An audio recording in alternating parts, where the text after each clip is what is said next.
സുഹൃത്തുക്കളെ, ഇന്ന് ഞാൻ നിങ്ങളെ പരിചയപ്പെടുത്തുന്നത് എനിക്ക് വളരെയധികം കടപ്പാടുകളുള്ള ഒരു ആരാധ്യ വനിതയെ ആണ്.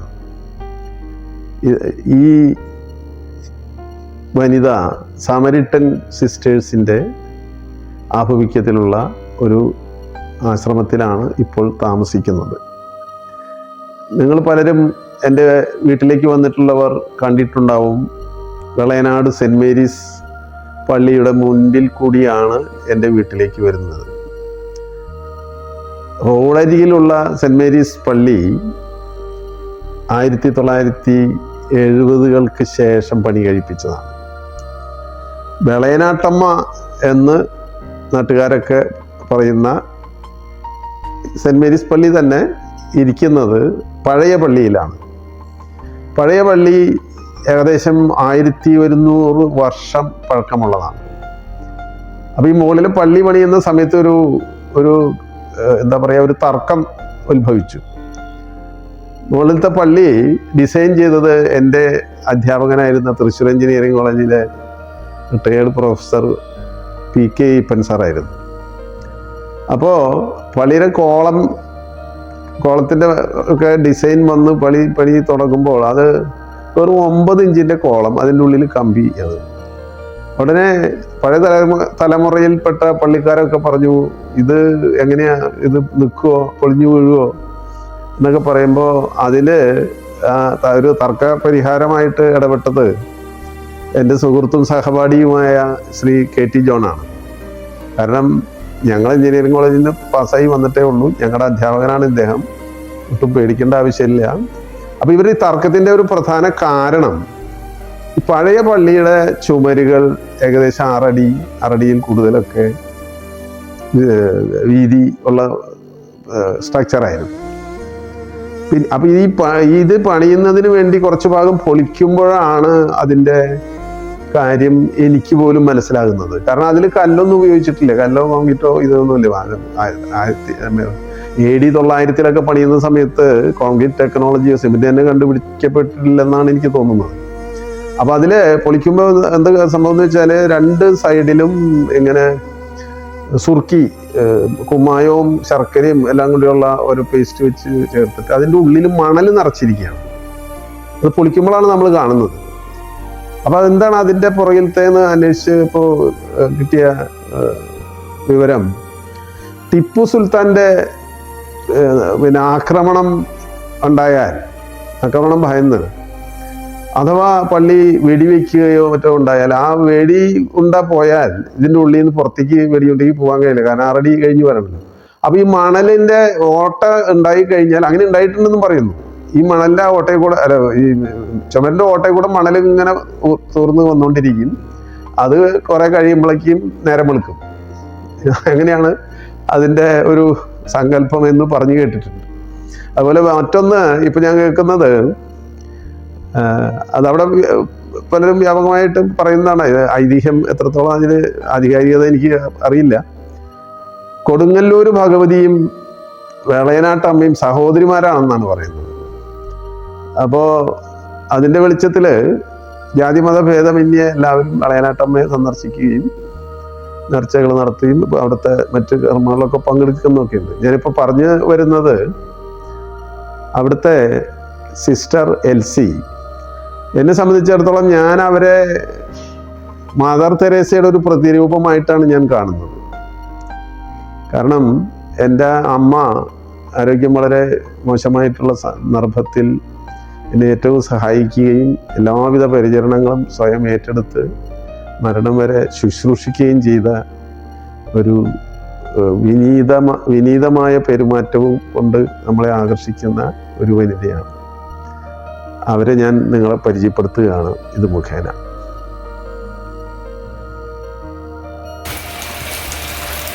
ഞാനിങ്ങനെ ഫോണിനോട് കാണുന്നത് വിചാരിച്ചിട്ടേ. നമസ്കാരം.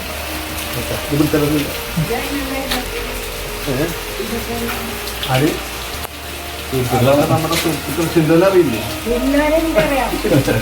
അതെന്റെ സിന്ധുവിന്റെ വയലുള്ള കുട്ടികളാണ്. ഞാനിങ്ങനെ നടക്കുമ്പോഴേ സിസ്റ്ററെ ഞാൻ നടക്കുമ്പോ ഇവരൊക്കെ എന്റെ കൂടെ വരും.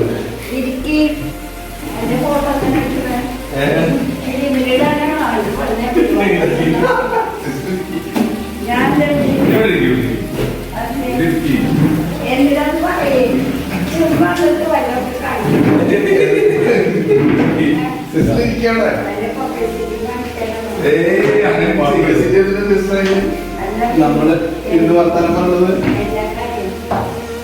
ഞാന് ഇങ്ങനെ പോണ സ്ഥലത്തൊക്കെ ഫ്രീ ഉള്ളപ്പോ ഈ പിള്ളേര് വരും. ഇവന് വലിയൊരു മെഡിക്കൽ കോളേജിൽ പഠിക്കുന്നതാണ് ഈ ചെറിയ പയ്യൻ.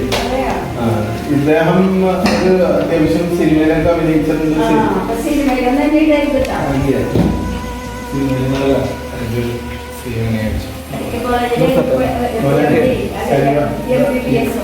അല്ല, critical care technology first year.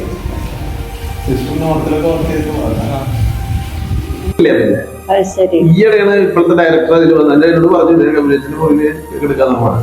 അങ്ങനെ അതിൽ കിടത്തി ഞാനും ഉച്ചയ്ക്ക് ചെറിയ ഉറക്കം. എക്സാക്ട്ലി ഇത് വേർഡ്. അത് കഴിഞ്ഞ് നോക്കുമ്പോ ഞാൻ ഈ ടെസ്റ്റ് ചെയ്യാൻ പോയത് എനിക്ക് സിംഗപ്പൂർ പോയപ്പോ ചെറിയ അസ്വസ്ഥത വന്നിട്ടുണ്ടായി. അതിന്റെ വലുതും അറിയാനാണ് ഈ ടെസ്റ്റ് ചെയ്തത്. അതേപോലെ ഇവിടെ വന്നു. കുറച്ച് കഴിയുമ്പോൾ എനിക്ക് മനസ്സിലായി. അപ്പൊ ഞാൻ വേഗം ഡൽഹി അപ്പൊ ജേസൺ മുണ്ടമാണി ഒരു ഫ്യൂണറിൽ പോയിരിക്കുന്നു. ഞങ്ങളുടെ അച്ഛൻ എനിക്ക് ഞാനൊന്ന് കാഷ്വാലിറ്റി പോണം എന്ന് പറഞ്ഞു. അപ്പൊ അച്ഛൻ വിചാരിച്ച് ഞാൻ ഇറങ്ങി കാഷ്വാലിറ്റിക്ക് നടക്കിയിരിക്കുന്നു വിചാരിച്ചു. അയ്യോ സാർ പോലെ ഞാൻ അപ്പൊ ഈ അവിടുന്ന് എമർജൻസിയിലെ പിള്ളേർ കാറൊക്കെ കൊണ്ടുവന്ന് ഞാൻ കയറ്റി. അപ്പൊ ഈ സിയസ്റ്റ കഴിഞ്ഞ് ഇങ്ങനെ ഞാൻ കിടക്കുമ്പോ എനിക്ക് രണ്ട് ചിന്ത പോയി എന്റെ മനസ്സിൽ കൂടെ. ഒന്നെന്താന്ന് വെച്ചാൽ ഇവിടെ കിടന്ന് പെട്ടിലായാല് പത്രക്കാർക്ക് പിറ്റേ ദിവസം എഴുതാൻ നല്ല ഇതായിരിക്കും. ഏത് ഗുരുവിന്റെ അടുത്ത് തന്നെ വന്ന് ശിഷ്യൻ പോയി എന്ന് പറയാം. അടുത്ത ചിന്ത എന്താ അറിയോ, നമ്മളിപ്പോ എനിക്ക് വിശ്വാസമില്ല, ദൈവത്തിൽ ഇതിലൊന്നും വിശ്വാസമില്ലെങ്കിലും ഞാൻ വെറുതെ വിശ്വസിക്കും. അതായത് അവിടെ ചെല്ലുമ്പോ ഈ ആൾക്കാരൊക്കെ അവിടെ ഉണ്ടാവില്ല. എന്റെ അച്ഛൻ, അമ്മ, അനിയൻ, ഗബ്രിയേൽ അച്ഛൻ അങ്ങനത്തെ. അപ്പൊ അവിടെ ചെല്ലുമ്പോ ഗബ്രിയേൽ അച്ഛൻ ചോദിക്കില്ലേ, അവിടുത്തെ വലിയ ചികിത്സ ചോദിക്കില്ലേ? ആ ചിന്ത നമ്മളാണ് പോയി അവിടെ ചെന്നു കണ്ടു. അപ്പൊ അതിലൊരു ഗുണമുണ്ടായിരുന്ന അറിയോ സിസ്റ്ററെ, ഞാനിവിടെ അച്ഛന്മാരൊക്കെ വിളിക്കുന്നുണ്ട് ഇതൊക്കെ ചെയ്യുന്നുണ്ടെങ്കിലും ഞാൻ എവിടെ ചെന്നാലും ഏതെങ്കിലും ഒരു സിസ്റ്റർ തന്നെ അറിയുന്നുണ്ട്. കാരണം അതിന്റെ 2 ആഴ്ച മുമ്പായിരുന്നു വേൾഡ് നഴ്സസ് ഡേ, മെയ് 12. അപ്പൊ അതിന് ഞാൻ പോയി പ്രസംഗിച്ചിട്ടുണ്ടായിരുന്നു. അത് ഗബ്രിയേൽ അച്ഛന്റെ ഇതും കൂടിയിട്ടാണ്. ഓരോ ബർത്ത്ഡേക്ക് 100 ആള്. അപ്പൊ ഞാൻ പറഞ്ഞു, നിങ്ങൾ ഈ സിസ്റ്റർമാർ ചെയ്യുന്ന സേവനം അത് ആ ദിവസത്തിന് ഒരു പ്രാധാന്യം ഉണ്ടായിരുന്നു. എന്താ വെച്ചാല് ഒരു ഡോക്ടറെ അടുത്ത് കുത്തിക്കൊന്നില്ലേ, വന്ദനാദാസ്, അത് പ്രമാണിച്ച് എല്ലാ ഹോസ്പിറ്റലുകളും അന്ന് മുടക്കായി. അതിന്റെ പിറ്റേ ദിവസമാണത്. അപ്പൊ ഞാൻ ഒരു കാര്യം കൂടി പറഞ്ഞു. ഞാൻ ഇതേപോലെ ഒരിക്കൽ 18 മണിക്കൂർ ഈ ലോകത്തേക്ക് പോയി തിരിച്ചു വരുമ്പോ എന്നെ കൈ പിടിച്ച് കൊണ്ടുവന്നത് ഒരു നേഴ്സാണ്. ഞാൻ കാഞ്ഞിരപ്പള്ളി ICU ഞാൻ ഓർമ്മ വരുമ്പോ ഒരു ലേഡി, അവര് 8 മാസം ഗർഭിണിയാണ്. ഞാൻ വന്ന എന്റെ തവണ വരെ ഇറങ്ങിയിട്ടില്ല. ഇതൊക്കെ ഞാൻ അവിടെ പറഞ്ഞു. വേറൊരു കാര്യം കൂടി പറഞ്ഞു. ഈ വലിയ പ്രൊസീജിയർ ചെയ്തു 4 സ്റ്റെന്റ് ഇട്ടു എന്നൊക്കെ പറയുമ്പോ ഡോക്ടറുടെ പേരേ പറയുള്ളൂ, സിസ്റ്ററുടെ പേര് ഒരാളും പറയാറില്ല. അപ്പൊ അത് വിജയിക്കുന്നത് ഇവരൊക്കെ നോക്കിക്കൊണ്ടാണല്ലോ നമ്മളെ. ആ കാര്യവും പറഞ്ഞു. പിന്നെ നിങ്ങൾക്ക് കിട്ടുന്ന വേതനം ശരി. അതുകൊണ്ട് അത് കേട്ട ആൾക്കാർക്കൊക്കെ എന്നെ ഓർമ്മയില്ല. ഞാൻ ചിലപ്പോ ICU ഇത് ഇവിടെ സാറല്ലേ അങ്ങനെ പോയി. നോക്കണ്ട സേവനം. അപ്പൊ അതാണ് കാര്യം. തിരുവനന്തപുരം, കോട്ടയം, ഇവിടെ പിന്നെ ഇരിഞ്ഞാലക്കുട, തൃശ്ശൂര്, എറണാകുളം ബാക്കി. അപ്പൊ ഞാൻ പറഞ്ഞു, നിങ്ങൾ നേഴ്സുമാരെന്നുള്ളത് എനിക്ക് പല ICUലും വർക്ക് ചെയ്തിട്ടുണ്ടാവും. പക്ഷെ രോഗിയായിട്ട് കിടന്ന ആളുകൾ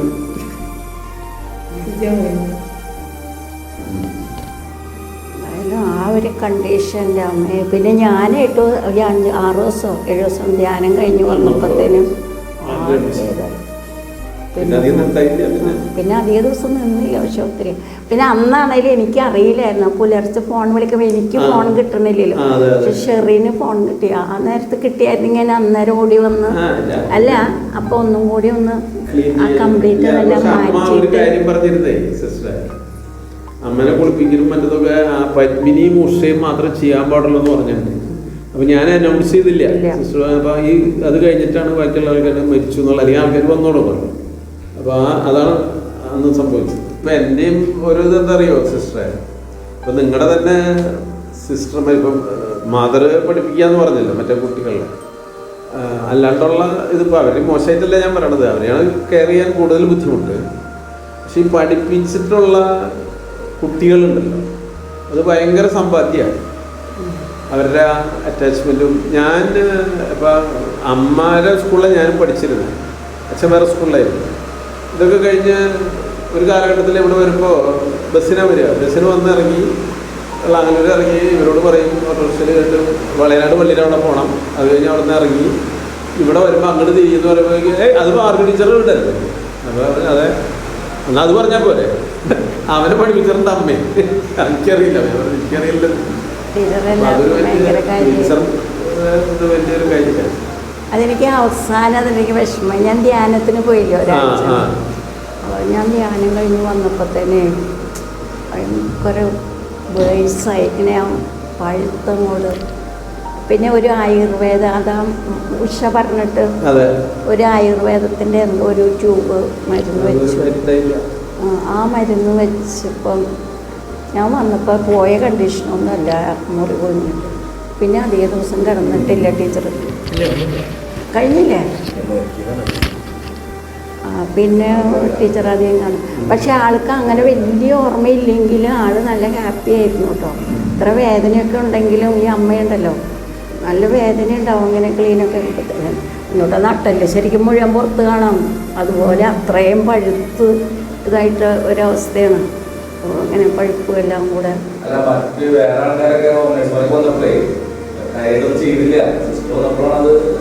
ഞങ്ങളുടെ കയറി കാണിച്ചിട്ട് ഏതാണ്ട് ഒരു സാധനം എന്നെ കാണിച്ചു തരാം. എന്നിട്ട് മെസ്സിയുടെ മുണ്ട് കൊടുത്തതാണ് കേട്ടോ. അവിടെ പോയിട്ടുണ്ടായി. പിന്നെ വേൾഡ് കപ്പിൽ പോയിരുന്നേ. അപ്പോ നമ്മളവിടെ മുണ്ടിറക്കിയിട്ടുണ്ടായിരുന്നു നമ്മുടെ സ്റ്റേറ്റ്. അപ്പൊ അവിടെ എല്ലാ രസം വെച്ചാല് അതിന്റെ വളണ്ടിയേഴ്സ് ഒരു വിഭാഗം തൃശ്ശൂർ എഞ്ചിനീയറിംഗ് കോളേജിൽ പഠിച്ച ആൾക്കാരാണ്. അപ്പൊ എന്റെ ജോലിയായിട്ടൊക്കെ പഠിച്ചു. അപ്പൊ ഞാൻ ഇതൊന്നും വെച്ചിട്ടല്ല, ഞാൻ കളിക്ക് പോകാൻ വേണ്ടി അവിടെ നിന്നപ്പോൾ അവർ ഭയങ്കര സ്വീകരണമായിട്ട് നിന്നത്. അപ്പൊ അതില് ഇവരാരും പറഞ്ഞ വിശ്വസിക്കലില്ല. എന്താ വെച്ചാൽ ഈ മെസ്സി എന്ന് പറഞ്ഞ വലിയ ഫുട്ബോളറാണ്. അപ്പൊ അതിന്റെയൊക്കെ ഇവർക്ക് നമ്മുടെ പിള്ളേരൊക്കെ ടെക്നിക്കൽ ഇതുള്ളതാണ്. ബാക്കി വളണ്ടിയേഴ്സ് ഇപ്പോൾ ടിക്കറ്റ് പിടിക്കുന്ന കുറെ ആൾക്കാരുണ്ട്. അപ്പൊ ഇവര് അവിടെ ഇതിനോടനുബന്ധിച്ചിട്ട് ലുങ്കി ഇറക്കി ഓരോ കളി ഫ്ലാഗ് പോലെ, അർജന്റീന ഫ്ലാഗ് മറ്റേ ഫ്ലാഗ് എന്നൊക്കെ പറഞ്ഞിട്ട് അങ്ങനെ ഈ മെസ്സി ഈ മുണ്ടെടുത്തിട്ടുള്ള ഒരു ഫോട്ടോ എൻ്റെ കയ്യിലുണ്ട്. അവർ തന്നിട്ടുണ്ടായിരുന്നു. ഇവിടെ കൊണ്ടുവന്ന് ചിലരോട് പറയുക അതൊക്കെ മറ്റേത് എന്താണ് അതിന് പറയുക മറ്റേതാണെന്നൊക്കെ പറഞ്ഞു. ആക്ച്വലി അത് വെച്ചാൽ ആ മെസ്സിയുടെ കൂടെ അതുപോലെ തന്നെ വലിയൊരു ക്രിക്കറ്റർ വന്നു. അയാൾ ക്രിക്കറ്റർ അറിയുന്നുണ്ടായിരുന്നു. ഇവരാണ് കൊണ്ടാണ് തരുന്നത്. അവരൊക്കെ ആയിട്ടുള്ള ക്ലോസ് ഇത് അതാണ് കാണിച്ചിടാന്ന് പറഞ്ഞേ. മെസ്സി ആരാന്ന് വല്ലതും മനസ്സിലാവും. അവന്റെ അനിയന്റെ പേര് മെസ്സി എന്നാണ്. സാവിയോന്റെ ഫാദറിന്റെ പേര് ഷിബുല സർ. അപ്പൊ ഇവൻ സാവിയോ ലാസ്, മറ്റവൻ മെസ്സിയോ ലാസ്. വലിയൊരു മെഡിക്കൽ കോളേജിൽ പഠിക്കണം. സിസ്റ്റർ പിന്നെ നോർത്തിൽ ഏതൊക്കെയായിരുന്നു വർക്ക്? നോർത്തിൽ കുറെ സ്റ്റേറ്റുകളിൽ ചെയ്തു. അല്ലല്ലേ ഹോസ്പിറ്റൽസ് ഇതുപോലെ CMC പോലുള്ള മെഡിക്കൽ കോളേജ് അങ്ങനത്തെ അല്ല, ഞങ്ങളുടെ സാധാരണ ഇതേപോലെ അല്ലേ? ഇതുപോലെയല്ല. ഈ ഞങ്ങളുടെ പുല്ലൂരത്തെ ഹോസ്പിറ്റൽ SH ഹോസ്പിറ്റൽ അതുപോലെയൊക്കെ ഉള്ള 250 ബെഡ് 400 ബെഡ് അങ്ങനെയൊക്കെ ഉള്ള ഹോസ്പിറ്റലുകൾ. പിന്നെ കുഗ്രാമങ്ങളിൽ ഇഷ്ടം പോലെ. ആദ്യകാലങ്ങളിലൊക്കെ കൽക്കരി ഖനിയുടെ ഉള്ളിലായിരുന്നു, കൽക്കരി ഖനികൾ തന്നെ. പിന്നെ കുഞ്ഞു കുഞ്ഞു കുടിലുകൾ മധ്യപ്രദേശ് പോലെ തന്നെ ഞങ്ങളും പുഴുവിനെ വാരിയെടുക്കലൊക്കെ ചെയ്തിട്ടുണ്ട്. ഇഷ്ടംപോലെ കുഷ്ഠരോഗികളെ പഴുത്ത് അളിഞ്ഞിങ്ങനെ വലിയ കിണർ പോലെയായിട്ട് അതിൽ നിന്നൊക്കെ ടർപ്പൻ്റെയിന് ഒഴിക്കുമ്പോൾ തന്നെ ഇതുങ്ങൾ ഇങ്ങനെ ഇങ്ങോട്ട് തെറിക്കും. ഇങ്ങനെ നമ്മുടെ മേത്തേക്കൊക്കെ വീഴും. വലിയ വലിയ അങ്ങനെയൊക്കെ കുറേ പരിയെടുത്തിട്ടുണ്ട് കുഷ്ഠരോഗികളുടെ അവിടെ. നിർമ്മല ലെപ്രസി ഹോസ്പിറ്റൽ എന്ന് പറഞ്ഞിട്ട് ഞങ്ങൾക്കൊരു ഹോസ്പിറ്റലുണ്ട്. അത് ജാംഷഡ്പൂർ രൂപതയുടെയാണ്. പക്ഷെ നമുക്കത് പിന്നെ തന്നു. അങ്ങനെ ആ ഹോസ്പിറ്റൽ അമലയില് 9 കൊല്ലം ഞാനവിടെ പഠിപ്പിച്ചിട്ടുണ്ട് നേഴ്സിംഗ് സ്കൂളില്. അന്ന് അത് 81 മുതൽ 900 വരും. 1981 പക്ഷെ അപ്പോഴൊക്കെ ഞാൻ വരുന്നുണ്ടല്ലോ അവിടെ. ഉണ്ടാവും, സാറ് വരുന്നുണ്ടാവും. പക്ഷെ നമ്മൾ പരിചയപ്പെട്ടത് അമ്മ അതെ ആ സമയത്ത്. എല്ലാ മദർ ഞങ്ങളെല്ലാ ഡിസംബർ 11-നും, അതായത് അച്ഛൻ്റെ 80ാമത്തെ ബർത്ത്ഡേ മുതൽ 103 വരെ ഡിസംബർ 11 എന്നുള്ള ദിവസം ഞങ്ങൾ അവിടെ ഉണ്ടാവും. കുറെ ആൾക്കാര് ഞങ്ങളുള്ള സമയത്തൊക്കെ ഘോഷിക്കാറുണ്ട്. അപ്പൊ രാത്രി പകല് പള്ളിയിൽ നിന്നൊക്കെ ഉണ്ടാവും. എന്താ പറയാ, ഇതാ 54 2020 ഗോൾഡൻ ജൂബിലി. 20 golden jubilee. 25 മദറിന്റെ ഇപ്പൊ സിൽവർ കഴിഞ്ഞു. ഈ ഡിസംബർ ഈ വർഷത്തില് സിൽവർ ജൂബിലി. കാട്ടൂർ പാലത്തിന്റെ സൈഡിൽ ആയിരുന്നു ഞങ്ങള്. ജസ്റ്റ് പാലം മാത്രം. ഒരേ വിശുദ്ധ ഉപ്രാസ്യമെന്ന് കേട്ടിട്ടുണ്ടോ?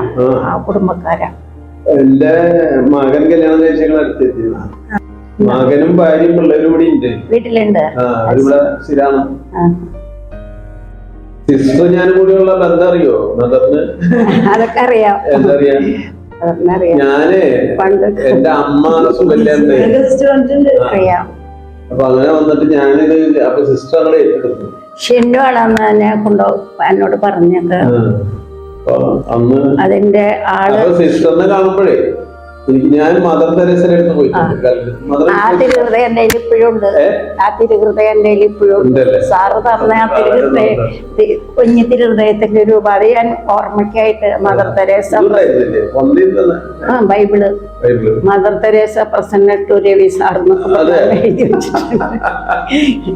പിന്നെ ബൈബിള് ഞങ്ങള് മാതാവിന്റെ അടുത്ത് വരാന്തയിൽ ഒരു മാതാവുണ്ട്, അവിടെ ഇങ്ങനെ വെച്ചിട്ടുണ്ട്. ഒന്നും കളഞ്ഞിട്ടില്ല, അതൊക്കെ ഇവിടെ ഉണ്ട് മെമ്മറിക്കായിട്ട്. അപ്പൊ അതൊക്കെ അത് നമ്മളങ്ങനെ വിളിക്കുമ്പോ പോവാത്തതല്ലേ? സമയാവട്ടെ, സമയാവുമ്പോ മതി. പേരക്കുട്ടികളൊക്കെ ഒന്ന് വലുതാവട്ടെന്നേ. അങ്ങനെ പറയുമ്പോ കുറച്ച് പേരക്കുട്ടികളെ കല്യാണം കഴിഞ്ഞിട്ട് അല്ല എന്നാലും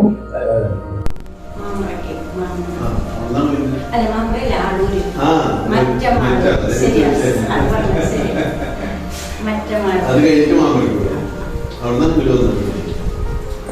സിസ്റ്റർ ആൻഡ്രിയാൻ ഇവിടെ ഇല്ലേ?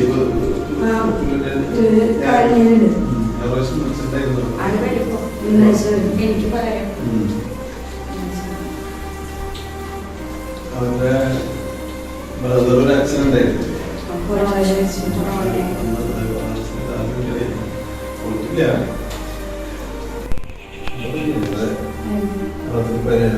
അപ്പൊ ഇവിടുത്തെ principal student staffing charge student ചെയർമാനൊക്കെ വെച്ച് ഇതുപോലെ ഇത് പിടിക്കാൻ വന്നിരിക്കുക. സമ്മതിക്കുന്നില്ല. വിഷമിച്ചു. അച്ഛൻ കാര്യങ്ങൾ പിന്നെ ആരും കൊണ്ടൊരു ശരിയില്ല.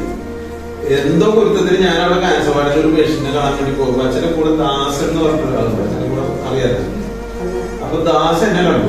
ഉടനെ അവരോട് പറഞ്ഞത്, നിങ്ങൾ ഞാനും ഒരു രക്ഷയുള്ളത് അദ്ദേഹം പോയി കണ്ടാല് നടക്കുന്നു.